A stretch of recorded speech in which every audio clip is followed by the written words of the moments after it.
Glória a Deus. Meus irmãos, a paz do Senhor. Amém. 3 pessoas. Meus irmãos, a paz do Senhor. Amém. Amém. Quem está alegre com Jesus, diga glória. Glória. E só você que vai morar no céu, diga aleluia. Aleluia. Vou repetir porque o aleluia foi menor que o glória. Quem está alegre com Jesus, diga glória. Glória. E só você que vai morar no céu, diga aleluia. Aleluia. Glória a Deus, Jesus é bom, né, irmão? Jesus é fiel, maravilhoso, está sempre conosco. Eu quero louvar a Deus por essa oportunidade. E aproveitando que os irmãos estão de pé, abra sua Bíblia, por gentileza, no Evangelho, escrito por Mateus, capítulo 26. Enquanto você se localiza, eu quero louvar a Deus pela vida do anjo da igreja, do pastor presidente desta casa, pastor Robson Nunes, juntamente com a sua muito digna esposa, pastora Cristiane Garcia. Que Deus abençoe também a todos os irmãos aqui desta casa, aos irmãos visitantes. Vim acompanhado da minha esposa, pegamos um trânsito para chegar aqui hoje. Brincadeira, só porque quem sabe, sabe, né? A gente mora aqui perto e chegamos atrasados hoje, então tem que dar essa quebrada, né? Então, que Deus possa perdoar minha esposa. Irmãos, foi uma alegria poder estar aqui com os irmãos desde anteontem. Estive aqui na terça-feira, tive um contratempo no meio do caminho, estava indo para a Matriz, em Madureira, e o cabo do acelerador da minha moto arrebentou. E eu voltando para casa, liguei para minha esposa, falei, o cabo do acelerador arrebentou e tal, e tô voltando. Aí ela, passa no mercado e traz um pão. Falei, o que tá acontecendo, gente? Eu tô contando minha... E ela, aí, manda quem pode, obedece quem tem esposa. Eu, com o cabo arrebentado, fui no mercado, comprei um pãozinho para minha esposa e falei assim, ó, fica aí que eu vou lá na Renascendo em Cristo, não vou deixar de cultuar hoje não. Aí cheguei aqui, trajado, terno, gravata, né, conjuntão. Pastor, já profetizei, pastora Cristiane estava dirigindo o culto aqui. Irmão, quem crê pega. É isso aí, já joguei no alto aqui. E ela estava dirigindo o culto, o Alisson me recebeu ali na entrada, falou assim, tá esperando o pastor Robson? Eu falei, não, ele, então vem para cá. Aí eu me assentei aqui, e como Deus falou com a gente, irmãos. Como Deus falou, foi necessário. Aí o pastor Robson chegou, contei para ele, ele falou assim, meu filho, foi livramento. Era para tu estar aqui mesmo. Eu falei, era. Eu necessitava estar neste culto de terça-feira, e estamos aqui para glorificar ao Senhor em mais um dia. Quero louvar a Deus pela vida de todos, tá, irmãos? Que Deus abençoe meu amigo Jean, Luiz Wesley, Rogian, Mateus, a galera toda, né? Deus abençoe as irmãs do ciclo de oração. Tem que falar delas, senão, né? As irmãs que oram pela gente, as irmãs que oram. E eu quero fazer só mais um agradecimento antes da gente ler o texto. Louvar a Deus pela vida desta igreja, porque chegou até a mim áudio, mensagem, vídeo desta igreja orando pelo Jesus na totalidade, não só de forma material, porque esta é uma igreja que sempre acreditou no Jesus na totalidade e já investiu valores financeiros para que a gente pudesse estar na rua fazendo culto, mas uma igreja que sempre também está em oração. Que Deus abençoe, a vigília foi uma bênção. Jesus salvou dezenas de almas. No meio da chuva, Jesus estava pescando de tarrafa. Vinha um monte de peixe de uma vez. E foram dezenas de almas que aceitaram Jesus, graças à oração dos irmãos, tá? Deus abençoe a vida de cada um. Mateus capítulo 26. A palavra de Deus vai dizer assim, versículo 1. E aconteceu que quando Jesus concluiu estas palavras, ele disse aos seus discípulos: Sabeis que daqui 2 dias é a festa da Páscoa, e o Filho do Homem será traído para ser crucificado.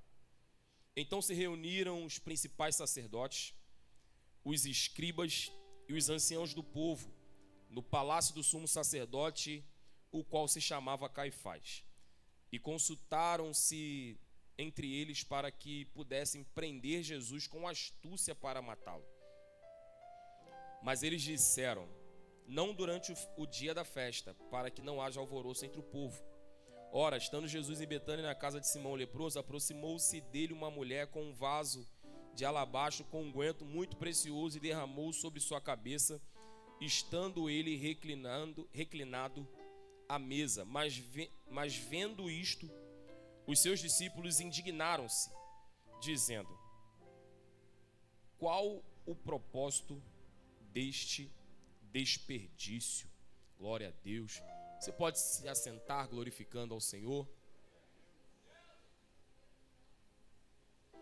Glória a Deus. Não. Irmãos, esse texto começa dizendo que depois de Jesus ter dito estas coisas, quais foram as coisas que Jesus disse? Jesus havia pregado. Tá minha prima Diaconisa Laiane ali também, gente. Agora que eu vi que eu lembrei. Jesus havia pregado a palavra e ele pregou ali o sermão profético, onde ele estava no Monte das Oliveiras. Ele começou a pregar. E ele pregando, falou acerca do sermão escatológico, acerca dos últimos dias. Falou ali, você vê, desde quando ele começa a pregar acerca de Mateus 24, Mateus 25. Aí ele vai falando acerca do que a vinda do Filho do Homem será como nos dias de Noé, como nos dias de Ló. E ele fala diversas coisas: a parábola das 10 virgens, a parábola da ovelha e do bode, a parábola dos talentos. Ele vai pregando ali acerca do fim dos tempos.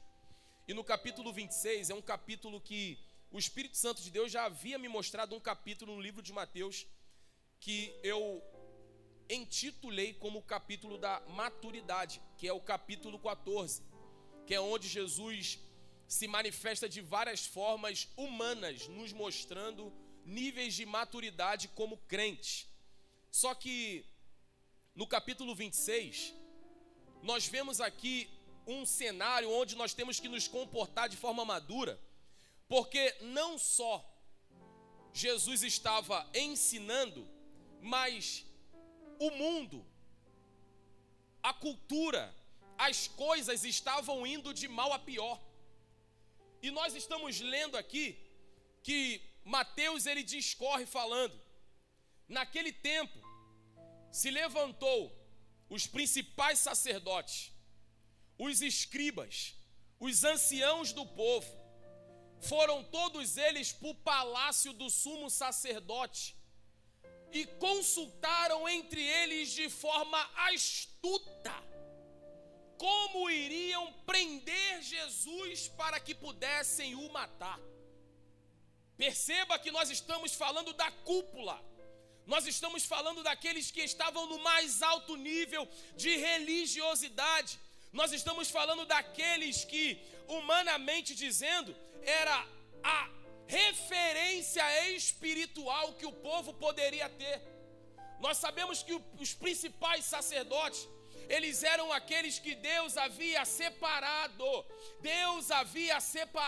para que eles pudessem manter o homem em contato com Deus.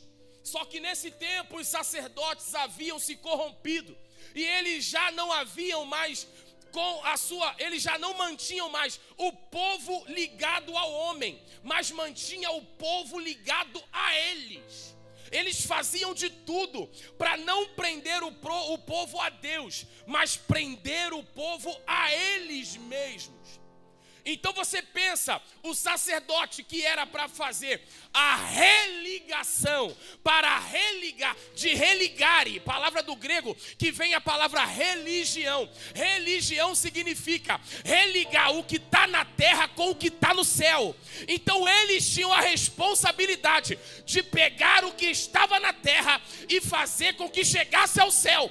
Mas eles, por vaidade, por olhar para o próprio umbigo, por olhar para para eles e se vangloriar no título que tinham. Eles pegavam o povo e colocavam o povo diante deles e diziam: vocês precisam me adorar, vocês precisam olhar para mim, o holofote sou eu, a estrela que brilha sou eu. E perceba que hoje não é diferente.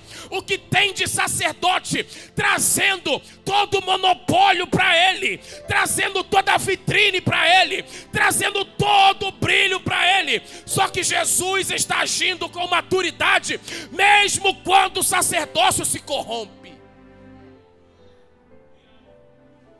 Como se não bastasse o sacerdócio corrompido, os escribas também se corromperam. Os escribas, irmãos, os escribas eram, a grosso modo, aqueles que deveriam manter a palavra viva. Mas estava se movimentando para poder aniquilar tudo aquilo que Jesus estava fazendo. Sabe, eu não sei se tu lembra, mas Jesus é a própria palavra. João capítulo 1, versículo 1 vai dizer: no princípio ele é a palavra, ou o verbo, e a palavra estava com Deus, e a palavra era Deus. Nele todas as coisas foram feitas, e sem ele nada do que foi feito se fez. Nele estava a vida era a luz dos homens. A luz resplandeceu nas trevas, as trevas não se compreenderam, as trevas ficaram turbadas, porque ele era a própria palavra, e o poder da palavra emanava dele. Então os escribas, que eram para manter a palavra viva, continuar escrevendo, estava bolando um plano para colocar um ponto final na palavra. E o que fazer quando alguém que era para estar dando continuidade está pensando em matar? Como se não bastasse, o sacerdócio se corrompeu, os escribas se corromperam. E a palavra de Deus vai dizer que os anciãos do povo se corromperam. Irmãos, os anciãos são aqueles que levam a maturidade para quem está chegando. A palavra de Deus vai dizer que dos anciãos é que vem a sabedoria. Só que a Bíblia vai dizer que o contrário de sabedoria é tolice. E como se comportar quando quem era para ser sábio se comporta como tolo? Perceba que o cenário está todo se corrompido. E eles olham um para os outros e falam: vamos nos reunir de forma astuta. Irmão, astúcia, o significado de astúcia é aquele que anda de forma engenhosa para fazer o mal.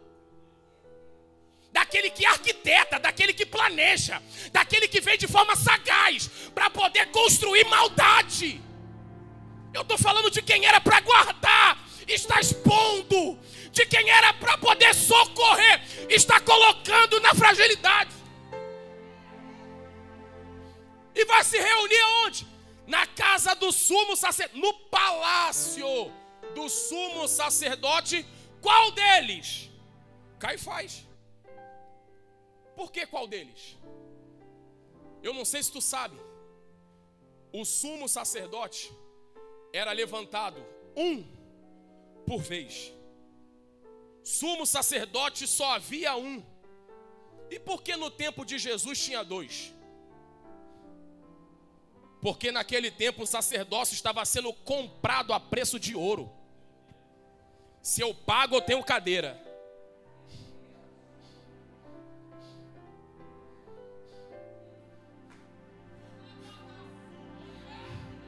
Anás e Caifás, sogro e genro, a batota dentro da família, sabe? Tem gente que prega o nepotismo. Eu morri, mas meu filho assume, meu neto assume. E se Deus não chamou ele para dar continuidade? Foi pregado aqui terça-feira, quem tem mão pega. Deus falou: Jonathan, o mistério não está contigo. Depois que o teu pai morrer, é Davi.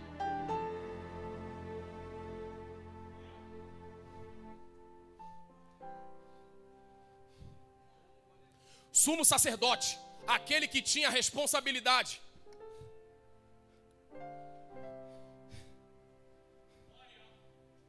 de não permitir com que o povo se vendesse. mas ele mesmo já estava vendido. E o que fazer num cenário desse? Como se comportar quando está tudo de cabeça para baixo, quando está tudo de pernas para o ar, quando tudo já está lançado um para o lado, um para o outro? O Espírito Santo nos diz, é necessário agir de forma madura, porque tem cenários que eu vou te colocar, que você não tem que se corromper, porque se tem gente maior que você se corrompendo, você não tem que fazer o que está todo mundo fazendo. Ei, Deus já deixou bem claro, não tem como andar dois se não tiver em comum acordo. Tu só vacila se tu quiser. E a palavra de Deus vai discorrer que 1 Coríntios capítulo 13, versículo 11. Rapidinho, só para a gente poder fechar esse pedaço. O apóstolo Paulo vai falar assim: eu, quando era menino, andava como menino, agia como menino, fazia as coisas de menino. Mas agora que eu sou homem, e perceba que o apóstolo Paulo não está falando de maioridade, está falando de maturidade. Porque o que tem de gente velha que não amadureceu ainda não está no gibi. O que tem de pai de família que se comporta como Homer Simpson é o bobão da família. A idade não quer falar nada, nem aqui dentro, nem do lado de fora. Até porque aqui dentro o tempo de carteirinha de membro não conta. Isso é pano para outra manga. E o nosso Senhor Jesus está nesse cenário todo. Quando eles estão bolando o plano para matar, falando, nós vamos pegar ele na espreita, não vamos fazer no meio de todo mundo para nos planar. Não pode ser no dia da Páscoa, porque todos amam ele e vão fazer alguma coisa para tentar atrapalhar o nosso agir. Vamos pegá-lo de forma estratégica, no meio da noite, ninguém vai saber. Só que eu vou te falar uma coisa. Jesus já sabia. Porque quem é maduro espiritualmente nunca é pego de surpresa. Vou repetir porque desceu igual morango do amor. Quem é maduro espiritualmente nunca é pego de surpresa. Eu vou só adoçar isso aqui para que você pegue. Tu lembra quando os inimigos tentaram... Foi pregado isso ontem lá na igreja. Tu lembra quando os inimigos tentaram pegar o povo de Israel e Deus levantou um maduro espiritual para estar no meio? 2 Reis capítulo 6. Aí fala assim: não vai por aí, ó rei. Por quê? Os inimigos estão armando emboscada lá do outro lado. Vai por aqui que tu vai fugir deles. Aí no outro dia, os inimigos falam, já que eles foram por ali, vamos por ali. Aí Deus fala, profeta, avisa para o rei para eles irem por outro caminho.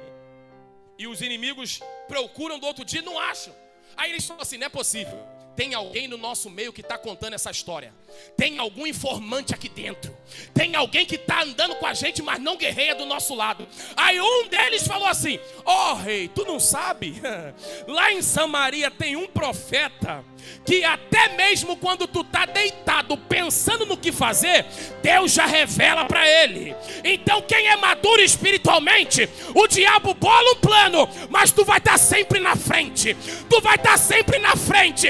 Quem é maduro não é pego.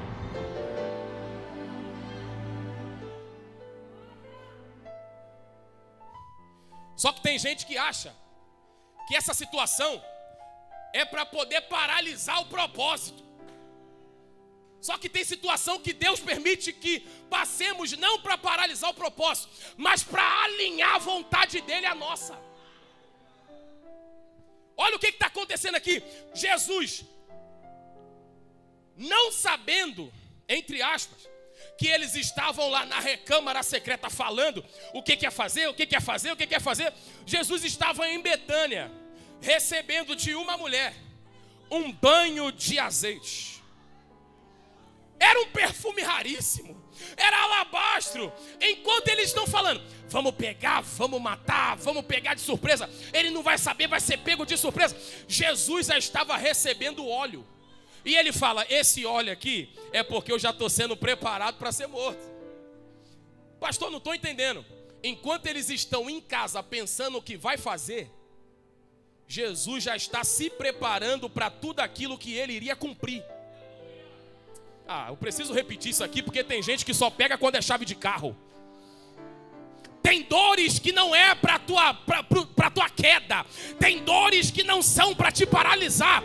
Tem dores que te impulsionam, te levam para o propósito estabelecido por Deus.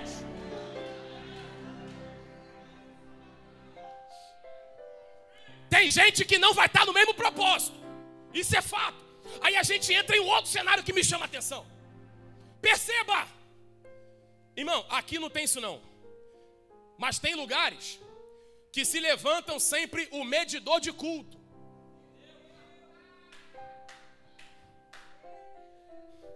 Porque tem gente que está desligado e quer medir o culto de quem está ligado.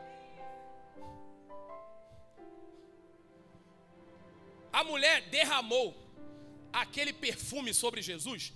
Há quem diga que aquele perfume, dependendo do tamanho do vaso, que era de alabastro, dependendo do tamanho, ele equivale a um ano todo trabalhado ou todos os dias da tua vida de trabalho. Você tem noção do preço que foi derramado? E aquela mulher começou a derramar sobre a cabeça de Jesus, foi derramando. Os discípulos indignaram-se.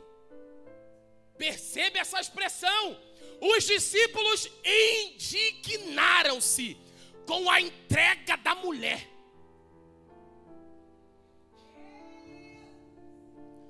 E o problema aqui não é a mulher ter entregado. É quem não entregou ficar indignado com a entrega que estão deixando.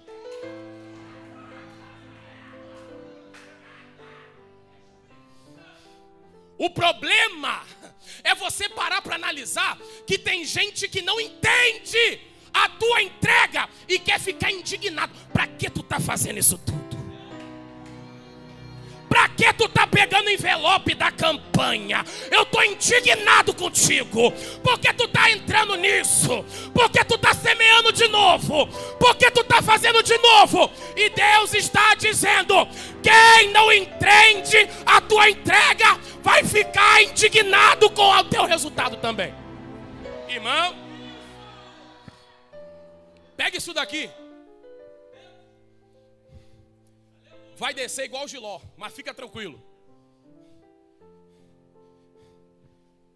Quem se indignou com a entrega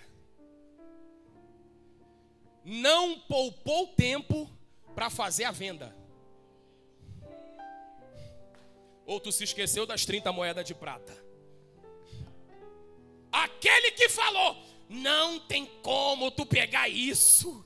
Era melhor ter pego esse dinheiro todo e ter vendido esse perfume e ter dado aos pobres. Monta um monte de cesta básica. Olha que ideia boa. Só que não é o propósito no momento. Jesus fala, calma, tu tá com a ideia boa, mas com o propósito errado, com o tempo errado.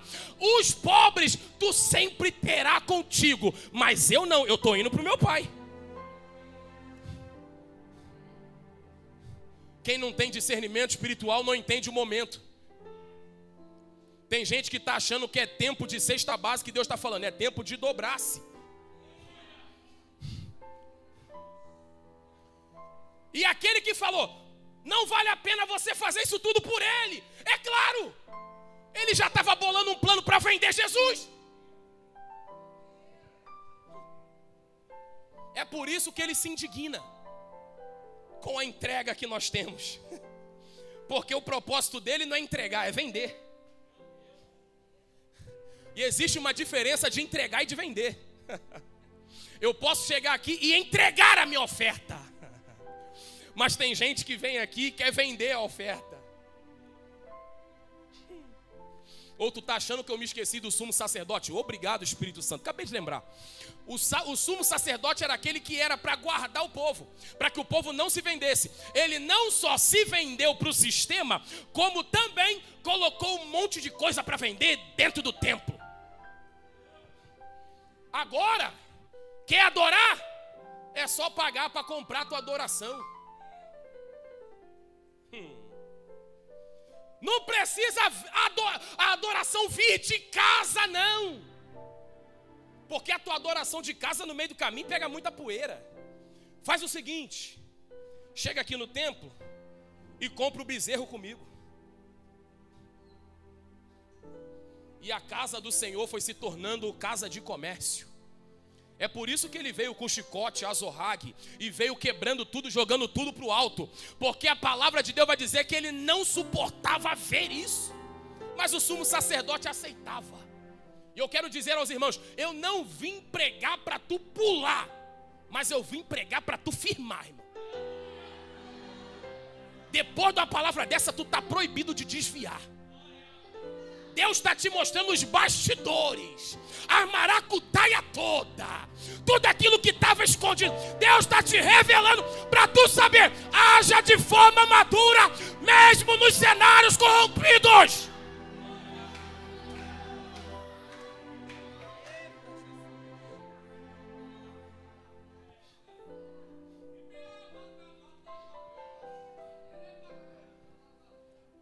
Jesus é tão maravilhoso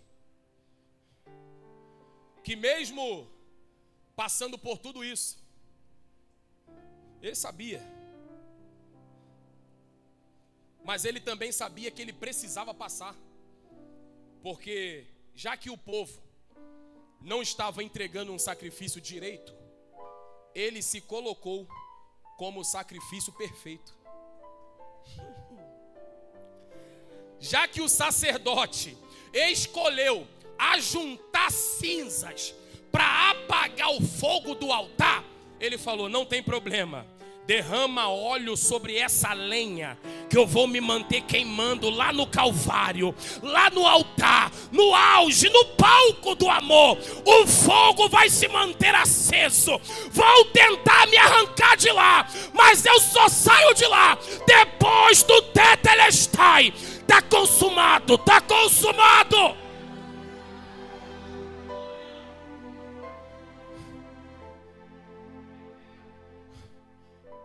E para finalizar, eu vou finalizar que eu montei um esboço gigante, pastor. Eu não estou conseguindo nem ler. Eu estou indo só naquilo que eu decorei na cabeça. Tem um monte de coisa que eu deixei passar. Jesus é tão maravilhoso que ele fez aquilo que ninguém podia fazer. Ele nos arrancou de toda essa sujeira. Vou repetir. Você não está na mão de sacerdócio. Você não está na mão de escriba. Você não está na mão de ancião do povo. Você não está na mão de sumo sacerdote Anás ou Caifás. Não. Até porque Anás e Caifás e os sacerdócios, os anciãos e os escribas só seguraram enquanto o véu ainda estava costurado.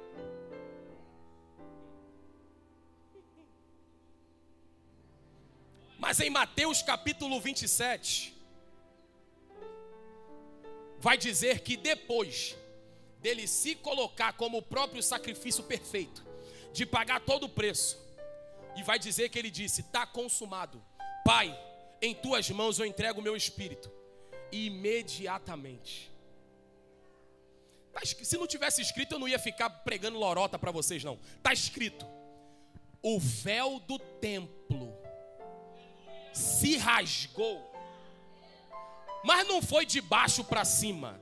Porque se fosse de baixo para cima, seria o homem abrindo caminho para chegar lá. Não. Foi de cima para baixo. Era ele mesmo dizendo: a única forma de isso acabar foi eu me sendo entregue na cruz do Calvário pela tua vida, pela tua vida, pela tua vida. E hoje nenhuma condenação há para aqueles que estão em Cristo Jesus, que já não andam mais segundo sacerdotes, escribas, anciãos do povo, somos sacerdotes, mas segundo Cristo. Está escrito: ó morte, onde está a tua vitória? Ó inferno, onde estão as tuas prisões? Tu foi tragada, morte, pela vitória.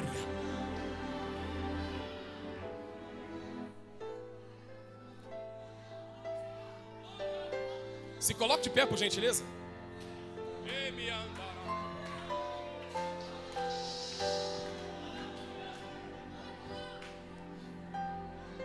É por isso que as portas do inferno não prevalecem contra a igreja. A igreja não está firmada na vida daquele que pode ofertar mais. A vida da igreja não está firmada na mão daquele que dizima maior. A vida da igreja não está firmada na vida daquele que ora todo dia. Não. A vida da igreja não está firmada na mão daquele que é o melhor cantando, que é o melhor pregando. Não! A vida da igreja está firmada naquele que venceu a morte. Ei, ele morreu na sexta, mas no domingo de manhã foram procurá-lo no sepulcro e disseram: ei, tá procurando quem? Jesus, não, veio no lugar errado. Por que tu tá procurando aquele que está vivo no meio dos mortos? Por que tu tá procurando aquele que está vivo no meio dos mortos?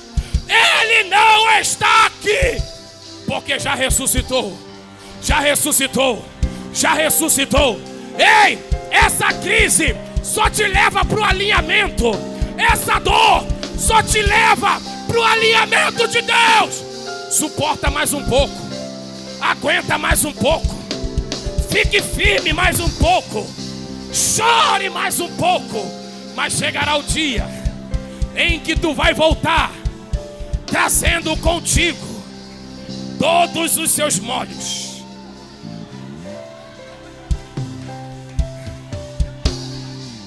Eu vou repetir porque tem gente que já entendeu que é o Salmo 126. Tu tá indo chorando, tá indo gritando, tá indo lamentando, mas não deixa de semear. Mas tu vai voltar com alegria, trazendo consigo seus molhos, trazendo consigo seus molhos, trazendo consigo seus molhos. Deus está dizendo, e eu vou liberar Ageu capítulo 2 versículo 9: a glória dessa última casa, a glória dessa última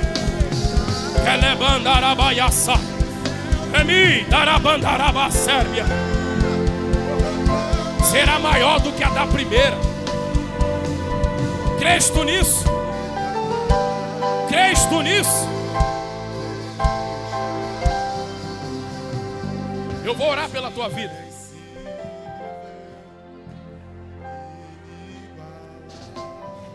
Mas antes de eu orar por você, eu quero que você dê uma olhada para essa pessoa que está do teu lado e fala: tu está proibido de desistir. Jesus, vendo toda a sujeira, não desistiu de você. Jesus, pedindo para que o Pai afastasse dele o cálice, colocou uma vírgula e disse: mas seja feita conforme a tua vontade. Jesus poderia ter entregado tudo, que continuaria sendo Deus, mas ele escolheu a cuspida na cara, os cravos nas mãos, os pregos nos pés, o chicote, e disse: eu vou até o final. Suporta mais um pouco, suporta mais um pouco. Eu vou orar por você. Eu não sei se hoje é o último dia, se tem mais algum dia, mas eu vou orar por você. O Espírito Santo está falando: hoje eu vou derramar combustível. Sai do lugar correndo e vem aqui na frente. Pastor, eu preciso receber combustível para a caminhada. Tem renovo para a tua.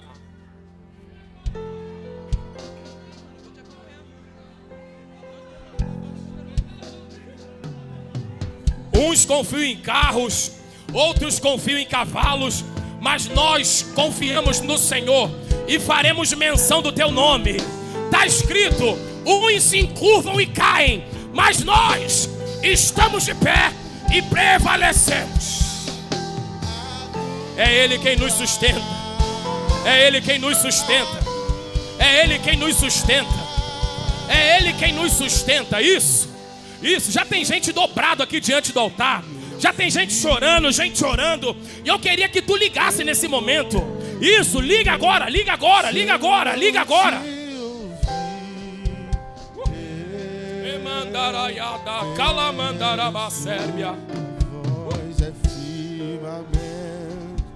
Tem um óleo descendo sobre a tua cabeça. E esse óleo é Jesus dizendo: não pare. Não pare, a promessa está de pé, não pare. A promessa está de pé. Ainda que a figueira não floresça, não pare. A palavra ainda está de pé.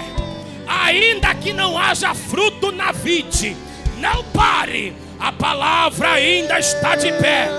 Ainda que o produto da oliveira minta, a palavra ainda está de pé. A palavra ainda está de pé. Isso. Eu vou te dar 30 segundos para tu orar. Faz uma oração enquanto Deus derrama óleo sobre a tua cabeça. Faça essa oração enquanto Deus derrama óleo sobre a tua cabeça.